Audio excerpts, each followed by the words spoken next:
Gloria a Dios. Continuamos con la lectura de este hermoso libro titulado El adulterio. ¿Qué hago? Escrito por David Ormachea. Aún estamos leyendo el capítulo número 3, la terrible caída de un hombre conforme al corazón de Dios. Esta es la cuarta parte ya del capítulo número 3. Vamos a continuar su lectura. Esta es la cuarta parte y final. Estoy convencido de que todos en algún momento hemos ocultado algún pecado y todos sabemos cuán apasionante es disfrutar de lo que nos agrada, especialmente cuando nuestras pasiones sexuales son estimuladas. Pero todos sabemos que seguir pecando para tratar de esconder nuestros pecados es un serio error que producirá consecuencias más graves. ¿Está usted escondiendo algún pecado y ha tenido que ir agregando mentira tras mentira a su estrategia engañosa? ¿Está intentando ocultar el adulterio, la hipocresía, el asesinato, la mentira, el chisme? ¿Cree usted que tiene toda la escena cubierta y que finalmente su estrategia funcionó? ¿No ha pensado que con Dios es imposible jugar y que nada se le puede ocultar? Con seguridad que David pensó que finalmente todo estaba arreglado. Tal vez después de la noticia de la muerte de Urías pensó que al fin su estrategia había funcionado. Parecía un excelente fin para el astuto pecador, pues nadie sino Betsabé conocía su pecado. Tal vez se había olvidado que Joab tenía una nota que podía utilizar en su contra en cualquier momento, o pensó que podía manejarlo a su antojo y por ello no le preocupaba. Pero lo que más debía preocuparle era que el Dios de Israel, el Dios Todopoderoso, sabía la verdad y que nunca aceptaría un comportamiento pecaminoso. David sabía que el molino de Dios muele lento, pero muele fino. Pero existen momentos en que es más fuerte la pasión que el temor a Dios. A pesar de todo lo que ya había hecho, David seguía enceguecido, continuaba agravando su situación y las consecuencias seguían creciendo, así como iban aumentando sus reacciones pecaminosas. El proceso que vivió el rey es el mismo que podemos vivir todos. David comenzó con un momento de descanso y esparcimiento, siguió con deseos lujuriosos y una estrategia para satisfacerlos. Continuó con un acto de adulterio bien planificado, siguió con la hipocresía, el engaño y un intento planificado por ocultarlo y terminó con asesinato. Creo que todos estaremos de acuerdo que esa no era la costumbre de David. Él no andaba buscando cometer asesinatos. Por ello, la pregunta que nos salta es: ¿por qué este hombre, conforme al corazón de Dios, llegó a ese nivel de pecado y rebelión? La verdad es que no hay nada más peligroso que seguir nuestras pasiones, especialmente nuestra fuerte tendencia sexual, y nada más fácil que en esas circunstancias atreverse a jugar con Dios. Yo lo sé, y usted también. Tal vez por ello es bueno realizar una seria advertencia. Si usted es un hijo de Dios y está jugando con los pecados de la carne, está viviendo con el tiempo prestado. No hay nada más dañino en la vida del hombre, no hay nada más que apeste más que los pecados de la carne. Usted lo sabe y yo también. No hay nada que entregue a nuestro enemigo más grandes municiones que el pecado de la carne. Nada le da más oportunidad al enemigo para que utilice a quienes observan nuestro comportamiento para blasfemar contra la iglesia de Dios que el compromiso con el pecado. Y creo que no existe nada que indigne más a Dios que el pecado de sus siervos que permite un ataque a su iglesia. Pero así como ha sido difícil para mí detener esas tendencias pecaminosas, sé que también es difícil para usted, a pesar de lo que conocemos. Lamentablemente, la triste historia de David no termina ahí. El mensajero vino a dar la noticia y el rey la escuchó con atención, pues eso podría marcar el fin de la situación y el éxito de su estrategia. En el versículo 21 dice que el siervo le dijo: y murió también tu siervo Urías Eteo. En otras circunstancias, la muerte de un valiente soldado hubiera provocado dolor en el corazón del rey, pero ahora solo podemos ver insensibilidad e hipocresía. El siguiente versículo muestra el grado de hipocresía, de maldad al que podemos llegar cuando nos dejamos seducir, conducir y dominar por el pecado. Y David dijo al mensajero: así dirás a Joab: no tengas pesar por esto, porque la espada consume, ora a uno, ora a otro. Refuerza tu ataque contra la ciudad hasta que la rindas, y tú aliéntate. Observe la maldad de David.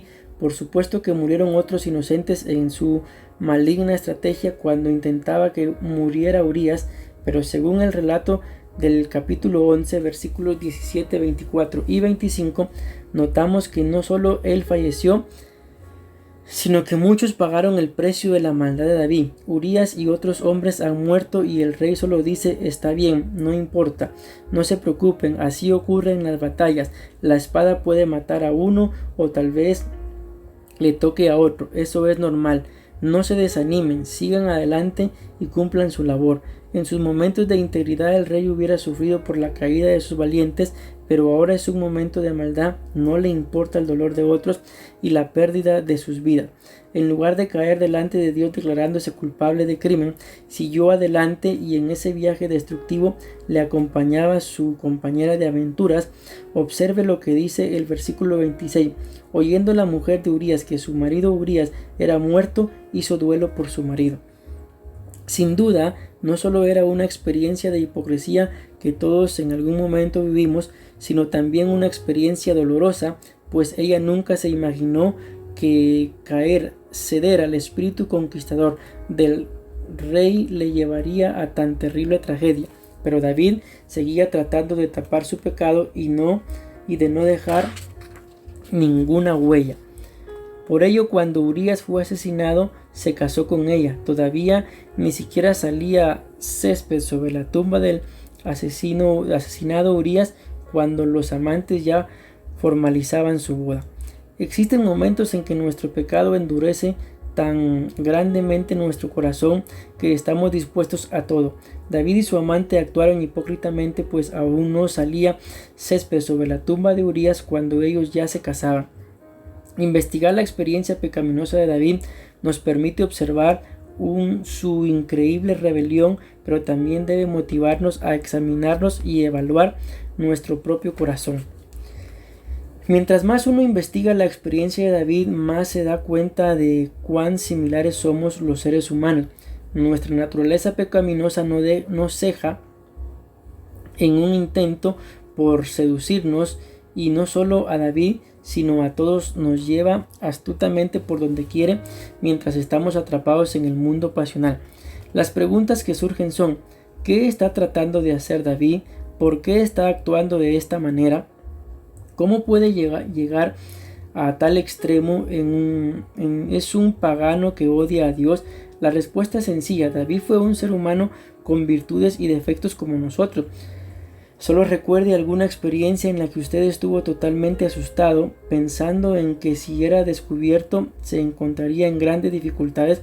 ¿Sabe qué nos mueve a actuar de una u otra manera?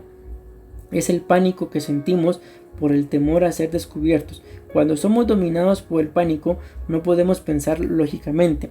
Es que David, usted y yo somos personas malvadas que buscan cualquier oportunidad para pecar contra Dios y fallarles a nuestros cónyuges y familias.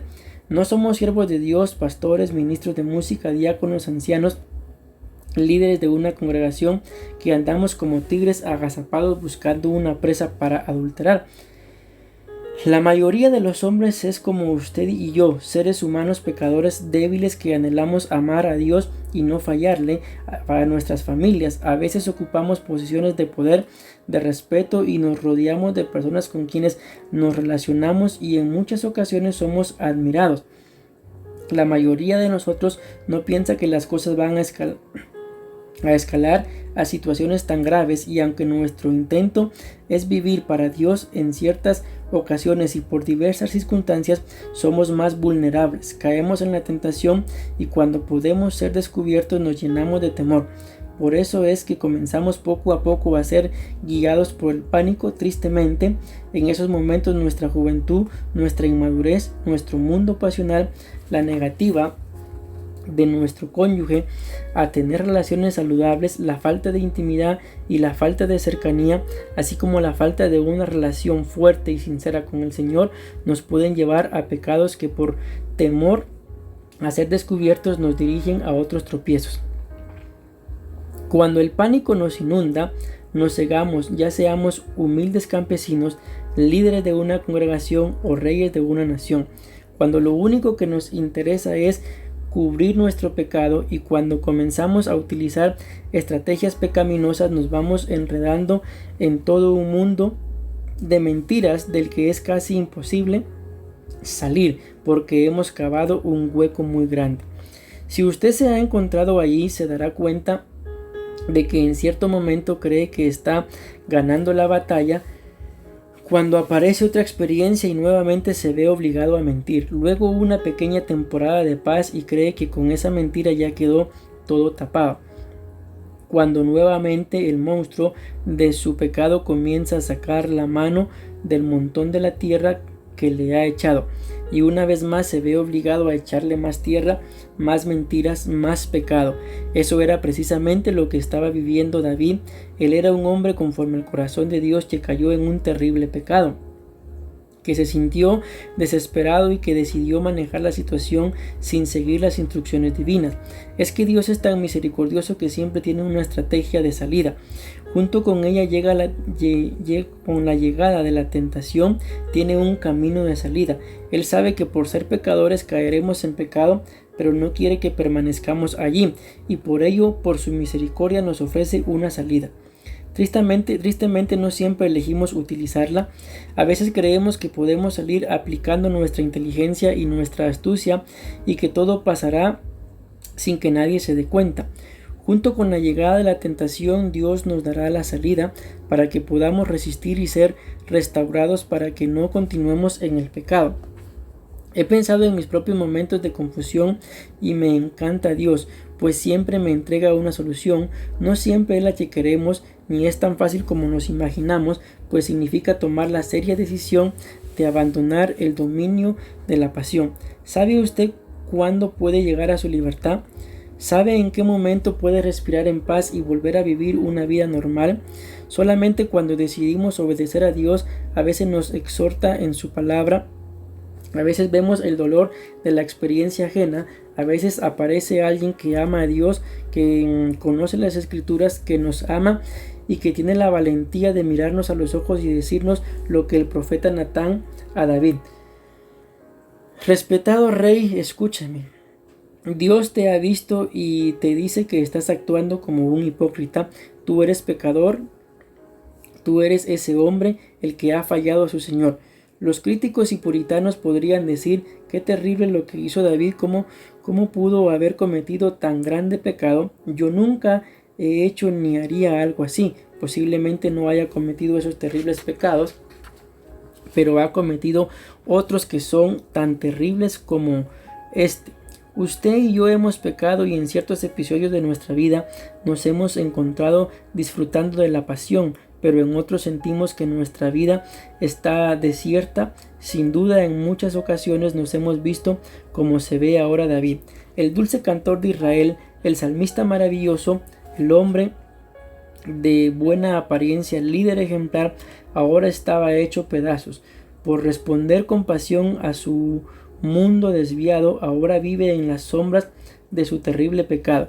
Quisiera decirle que solo David vivió tan terrible experiencia, pero todo aquel que ha realizado otros pecados, todos los que han ocultado comportamientos pecaminosos, han cometido pecados que nos llevan a momentos difíciles y muy tormentosos. Tristemente, debido a nuestra juventud, nuestra inmadurez, nuestro mundo pasional, a la negativa de nuestro cónyuge a tener relaciones saludables, a la falta de intimidad y a la falta de cercanía, así como la falta de una relación fuerte y sincera con el Señor, es que podemos caer en terribles pecados que por temor a ser descubiertos nos dirigirán a otros. Si el pánico nos inunda, nos cegamos, ya seamos humildes campesinos, líderes de una congregación o reyes de una nación, pero Dios extiende siempre su misericordia, pues junto con ella, con la llegada de la tentación, nos dará la salida para que podamos resistir y ser restaurados, para que no continuemos siendo destruidos por el pecado.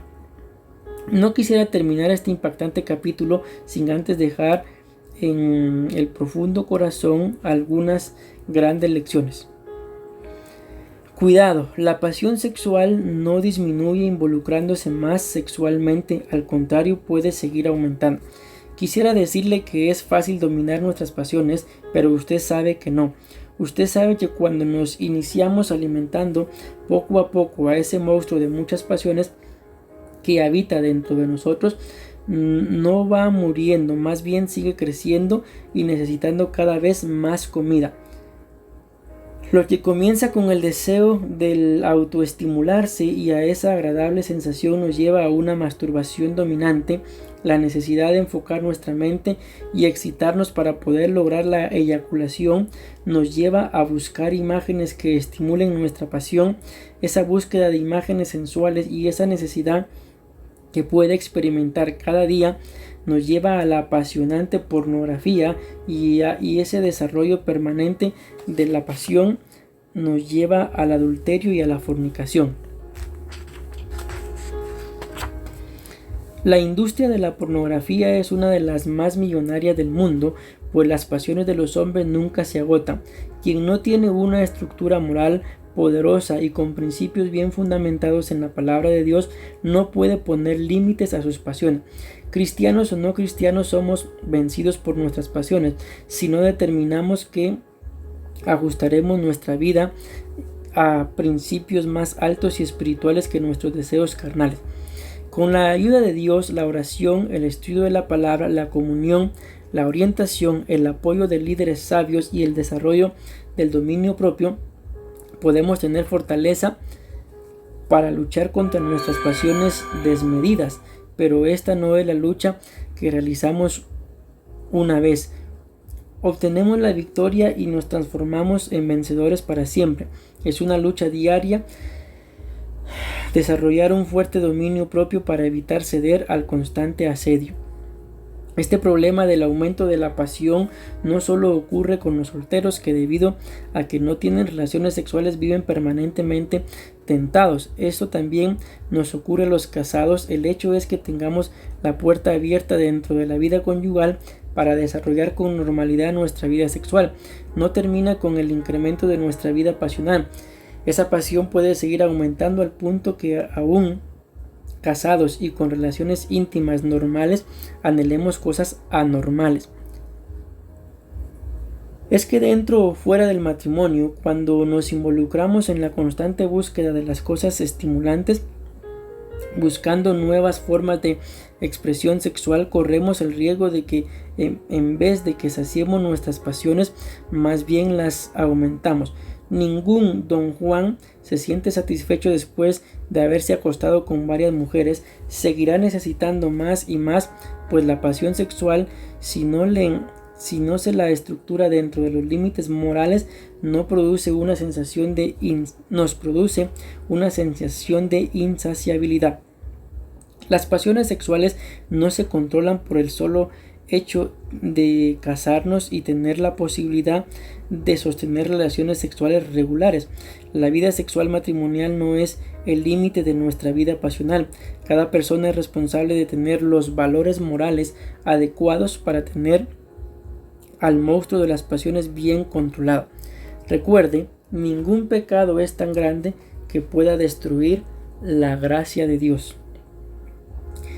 Este es un libro que motivará a todo lector a realizar una evaluación y que nos revelará nuestra inevitable realidad. No hay justo ni siquiera uno. Todos somos pecadores, aunque existen pecados que producen más consecuencias, todos los pecados son serios delante de Dios. No existe pecado, por pequeño que lo consideremos, que no produzca problema con Dios. El otro lado de la moneda es que Dios nunca deja de amarnos y está preparado para lidiar con nuestra pecaminosidad. Nuestro Dios es un Dios de gracia increíble. Él no quiere que debido a nuestros pecados nos quedemos sin esperanza y destruidos. No quiere nuestra destrucción. Dios no nos extiende su gracia para darnos su perdón y permitirnos la necesaria restauración. La Biblia nos enseña que cuando aumenta el pecado sobreabunda la gracia. La gracia de Dios es más grande que los pecados que podamos cometer. No hay pecado del hombre que pueda hacerle perder su salvación. La gracia de Dios está siempre presente, y aunque Dios rechaza nuestro pecado, ama al pecador, cualquiera sea su falta. Ni la mentira, ni el asesinato, ni el adulterio puede destruir la gracia de Dios, pues esta es abundante y suficiente y está siempre disponible para que la utilice el pecador arrepentido. Continuamos en la familia de Dios a pesar de nuestros pecados y podemos constituirnos en hijos que prefieren la rebelión, pero no por ello perderemos nuestra salvación. Si usted persiste en vivir en pecado, puede que nunca haya conocido a Dios y por ello sigue deleitándose en su vida pecaminosa, pero el alma que está en las manos de Dios nunca puede ser arrebatada de las manos de un Dios poderoso. Sin embargo, el alma rebelde puede ser disciplinada por ese mismo Dios amoroso. El hecho de que exista esta maravillosa gracia no significa que podemos seguir en rebelión y pecando y que Dios nos seguirá solo con gracia esperando. En algún momento actuará con suficiente fuerza y aplicará la justicia necesaria que se manifiesta en la fuerte disciplina divina. Aunque no existe pecado que nos haga perder nuestra salvación y que por su gracia Dios perdona todo pecado, no podemos vivir una vida de excelencia con un espíritu de rebelión y desobediencia, por lo que en algún momento sufrimos terribles consecuencias. Si usted es uno de aquellos que consciente o inconscientemente abusa de la gracia divina, antes que cante victoria y diga, entonces debido a la gracia divina puedo seguir pecando, quiero que me entienda el siguiente principio que le hará sentir confrontado. Evalúe. Ningún pecado es demasiado pequeño como para no activar la disciplina de Dios. Dios no puede aceptar, Dios no puede permitir, Dios no puede convivir con el pecado, y ningún hijo que decida vivir en desobediencia podría evitar que Dios actúe con firmeza. Dios nos ama a pesar de que somos pecadores. Él sabe que no podemos vivir sin pecado. Por eso ha dejado un sistema para confrontar nuestros pecados y mantenernos en comunión genuina con Él. No existe pecado tan grande que pueda destruir la maravillosa gracia de Dios, pero tampoco existe pecado tan pequeño que no active la disciplina de Dios. La Biblia nos enseña que si nuestros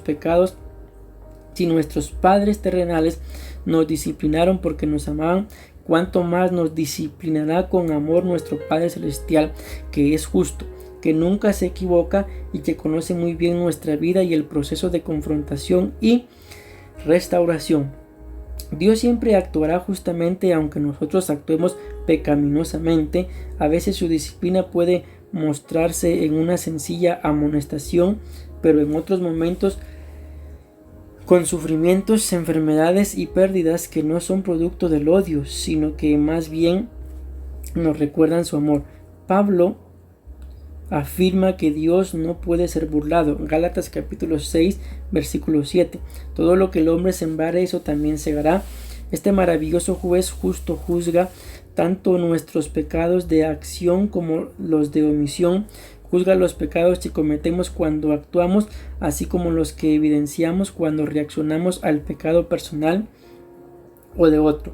La Biblia no solo enseña que peca quien hace lo malo, sino que también nos enseña que existe pecado en el que sabe hacer lo bueno y no lo hace. Quien omite hacer lo que debe se rebela contra Dios, que ha ordenado que hagamos lo bueno.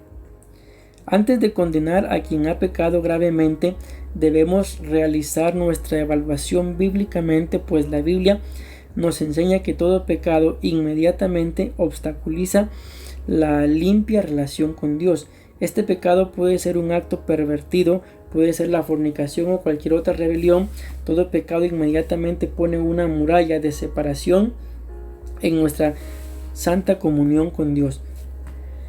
Las formas de aplicación de la disciplina divina son muy variadas y el apóstol Pablo enseñó a los corintios que tuvieran cuidado aún en la forma que participaban de la cena del Señor. Algunas personas pueden pensar que no existe nada grave o que nadie se dará cuenta si en su congregación toman el pan y el vino y participan de la Eucaristía, aunque estén viviendo en pecado. Sin embargo, Pablo enseña que quien así actúa le ha fallado a Dios y será disciplinado. Pablo dice que por participar de la cena indignamente, es decir, sin haber aceptado a Cristo como su Salvador, o siendo un creyente, participar con pecados escondidos que no quieren ser confesados ni abandonados, muchos son objetos de la disciplina divina. Pablo dice, por esa razón, es decir, debido a la participación indebida en la cena del Señor, hay algunos enfermos. Por la desobediencia algunos pueden sufrir enfermedades. También dice que hay algunos débiles. Es que debido a la rebelión las personas pueden vivir en un estado permanente de estrés y depresión y experimentar una falta de paz y problemas emocionales.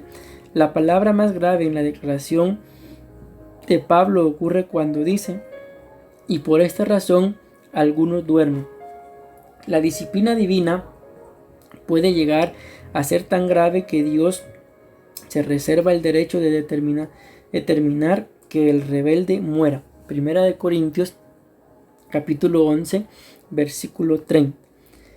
Delante de Dios no existen pecados tan pequeños que no provoquen en él una reacción. Dios considera todo pecado un acto de rebelión.